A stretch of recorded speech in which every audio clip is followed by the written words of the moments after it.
আকাশবাণী খবর পড়ছি শাশ্বতী দত্ত। বিশেষ খবর হলো, প্রধানমন্ত্রী নরেন্দ্র মোদী আজ ওড়িশার জাজপুর জেলার চাঁদিখোলে প্রাকৃতিক তেল, গ্যাস, পারমাণবিক শক্তি, জাতীয় মহাসড়ক, সড়ক, রেল ও পরিবহন ক্ষেত্রে প্রায় 20,000 কোটি টাকার একগুচ্ছ উন্নয়নমূলক প্রকল্পের উদ্বোধন ও শিলান্যাস করেছেন। প্রতিরক্ষামন্ত্রী রাজনাথ সিং আজ গোয়ার ভেরেমে আইএনএস মান্ডভিতে চোলা নামের নেভাল ওয়্যার কলেজ ভবনের উদ্বোধন করেছেন। পশ্চিমবঙ্গের সন্দেশখালী কাণ্ডের তদন্তভার সিবিআইকে দিয়েছে কলকাতা হাইকোর্ট। বিদেশমন্ত্রী ডক্টর এস জয়শঙ্কর বিভিন্ন ক্ষেত্রে ভারত ও দক্ষিণ কোরিয়ার সম্পর্ক আরও নিবিড় করে তোলার উপর জোর দিয়েছেন। মেয়েদের প্রিমিয়ার লিগ ক্রিকেট WPL এ আজ মুম্বাই ইন্ডিয়ান্স টসে জিতে দিল্লি ক্যাপিটালসকে প্রথমে ব্যাট করতে পাঠিয়েছে। আসছি বিস্তারিত খবরে। প্রধানমন্ত্রী নরেন্দ্র মোদী ওড়িশার জাজপুর জেলার চাঁদিখোলে আজ প্রাকৃতিক তেল, গ্যাস, পারমাণবিক শক্তি, জাতীয় মহাসড়ক, সড়ক, রেল ও পরিবহন ক্ষেত্রের প্রায় 20,000 কোটি টাকার একগুচ্ছ উন্নয়নমূলক প্রকল্পের উদ্বোধন ও শিলান্যাস করেছেন। পারাদ্বীপ থেকে কেন্দ্রাপাড়া হয়ে কেওনঝড়ের মধ্যে সংযোগকারী পারাদ্বীপ হরিদাসপুর লাইনে মেমু ট্রেন সহ 3টি নতুন ট্রেনের যাত্রারও সূচনা করেন তিনি। প্রধানমন্ত্রী বলেন, দেশের দরিদ্রদের জন্য সবচেয়ে বড় গ্যারান্টি হবেন তিনি।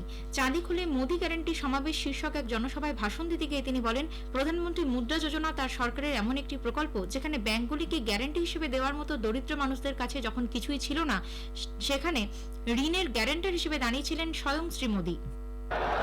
पहले हमारे विश्वकर्मा साथियों की गारंटी लेने वाला भी कोई नहीं था। हमने पीएम विश्वकर्मा योजना के तहत उनकी गारंटी ली, उन्हें बैंक से मदद दिलाई। ऐसी योजनाओं की वजह से ही आज गरीब का आत्मविश्वास बढ़ा है, उसे एहसास हुआ है कि सरकार उसके साथ है, मोदी गरीब के साथ है। এর আগে তেলেঙ্গানা সাঙ্গারেড্ডি থেকে সড়ক, রেল, পেট্রোলিয়াম, বিমান পরিবহন ও প্রাকৃতিক গ্যাস সহ বিভিন্ন ক্ষেত্রে 7,200 কোটি টাকারও বেশি মূল্যের একাধিক উন্নয়নমূলক প্রকল্পেরও সূচনা ও শিলান্যাস করেন প্রধানমন্ত্রী। হায়দ্রাবাদে অসামরিক উড়ান গবেষণা সংগঠন CARO কেন্দ্রটি জাতির উদ্দেশ্যে উৎসর্গ করেন। আগামীকাল প্রধানমন্ত্রী পশ্চিমবঙ্গের কলকাতায় এবং বিহারের বেতিয়ায় একাধিক যোগাযোগ প্রকল্পের উদ্বোধন ও শিলান্যাস করবেন। প্রতিরক্ষামন্ত্রী রাজনাথ সিং আজ গোয়ার ভেরেমে আইএনএস মান্ডভিতে চোলা নামের নৌযুদ্ধ সংক্রান্ত একটি কলেজ ভবনের উদ্বোধন করেছেন। এ উপলক্ষে তিনি বলেন, ভারত মহাসাগর তথা প্রশান্ত মহাসাগরীয় অঞ্চলে ভারতীয় নৌবাহিনীর সক্ষমতা ক্রমশ বৃদ্ধি পাচ্ছে, যা ভারত প্রশান্ত মহাসাগরীয় অঞ্চলে কোনো হুমকি ছাড়াই শান্তি প্রতিষ্ঠার পদক্ষেপ। নৌ, বিমান এবং সেনাবাহিনীতে স্বাবলম্বী হয়ে ওঠার প্রস্তুতি নিচ্ছে ভারত। দেশীয় প্রযুক্তিতে যুদ্ধ বিমানের পাশাপাশি জলযান তৈরির প্রক্রিয়াও শুরু হয়েছে। শ্রী সিং আরও বলেন, ঐতিহাসিক সময় থেকেই রাজনীতি ও সংস্কৃতি পরস্পরের সঙ্গে যুক্ত। ছত্রপতি শিবাজী শাসনকাল এবং চোল সাম্রাজ্যের সময়ও সংস্কৃতি এবং ঐতিহ্য গুরুত্বপূর্ণ বিষয় ছিল বলে উল্লেখ করেন তিনি।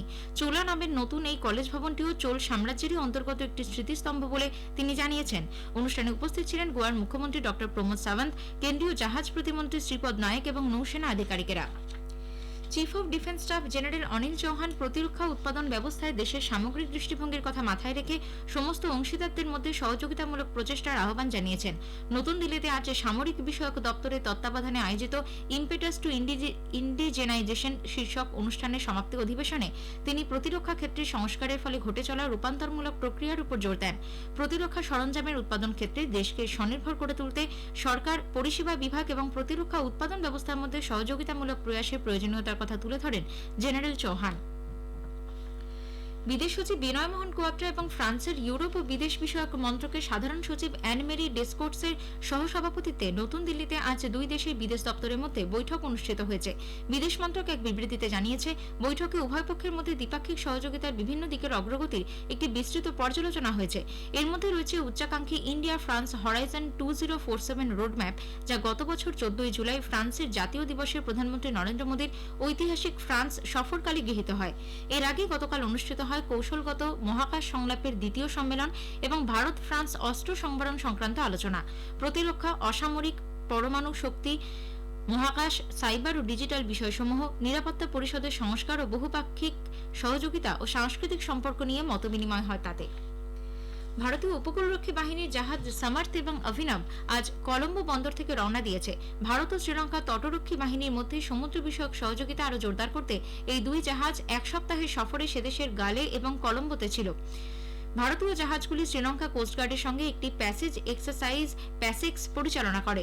শ্রীলঙ্কা কোস্টগার্ডের সদস্যদের জন্য VBSS অগ্নি নির্বাপন, ক্ষয়ক্ষতির মোকাবিলা এবং সামুদ্রিক দূষণ প্রতিরোধের মতো বিভিন্ন বিষয়ে পেশাদার প্রশিক্ষণ ও নানা কর্মসূচির আয়োজন করা হয়।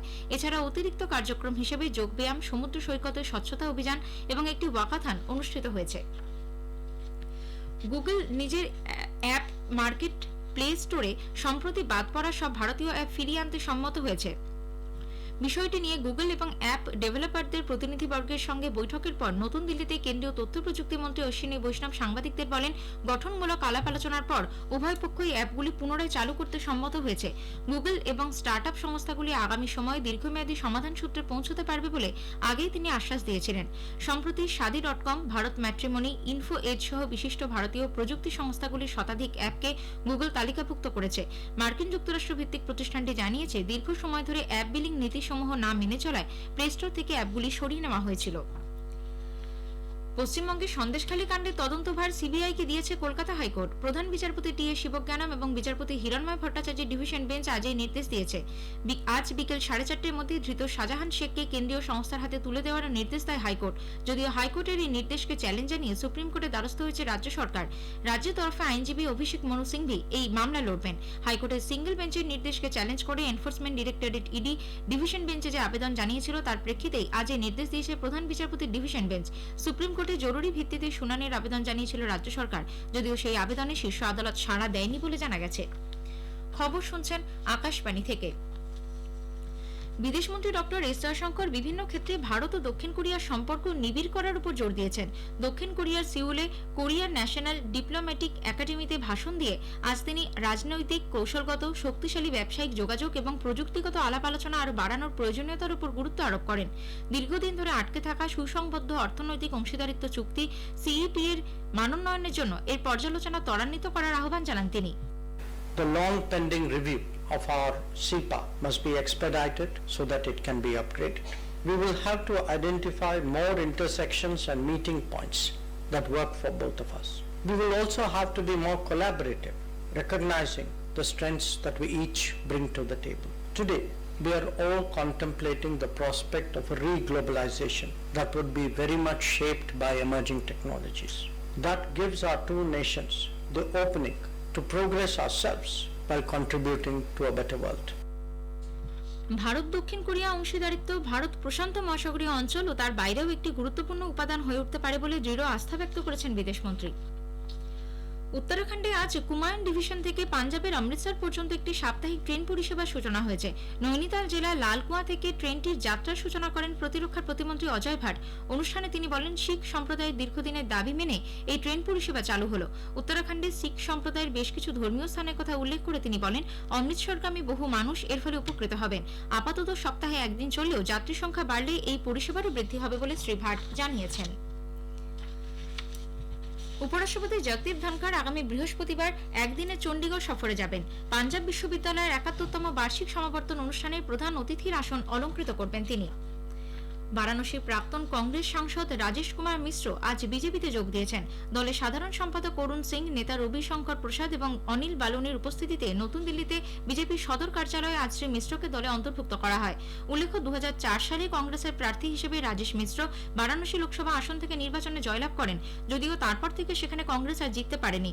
এবছর আবার কংগ্রেসের পক্ষ থেকে বারাণসী থেকেই আসন লোকসভা নির্বাচনে প্রতিদ্বন্দ্বিতা করার কথা জানানো হলেও সেই প্রস্তাব তিনি নাকচ করে দেন। তথ্য সম্প্রচার মন্ত্রী অনুরাগ সিং ঠাকুর বলেছেন, কেন্দ্রের মোদী সরকার দেশ জুড়ে খেলাধুলার প্রসারে বেশ কিছু গুরুত্বপূর্ণ পদক্ষেপ নিয়েছে, ফলে ভারতীয় ক্রীড়াবিদদের আন্তর্জাতিক স্তরে সাফল্য বাড়ছে। হিমাচল প্রদেশের বিলাসপুর জেলার লুহনু ক্রিকেট ময়দানে আজ তৃতীয় পর্বের সংসদ খেল মহাকুম্ভের সূচনা করে তিনি বলেন, শুধুমাত্র খেলাধুলার প্রতি উৎসাহ এবং সচেতনতা বৃদ্ধি নয়, এই কর্মসূচি যুব সম্প্রদায়কে মাদক সেবন থেকে দূরে রাখার ক্ষেত্রেও কার্যকর প্রমাণিত হয়েছে। সংসদ খেল মহাকুম্ভের দ্বিতীয় পর্বে প্রায় ৪৫,০০০ যুবক যুবতী অংশ নিয়েছিলেন বলে শ্রী ঠাকুর জানিয়েছেন। ফরাসি ওপেন ব্যাডমিন্টন প্রতিযোগিতায় পুরুষদের সিঙ্গলসের রাউন্ড অফ 32-তে ভারতের লক্ষ্য সেন আজ জাপানের কান্তা সুনেয়ামা এবং প্রিয়াংশু রাজাওয়াত বিশ্বসেরা ভিক্টর অ্যালেক্সেসেনের মুখোমুখি হয়েছেন।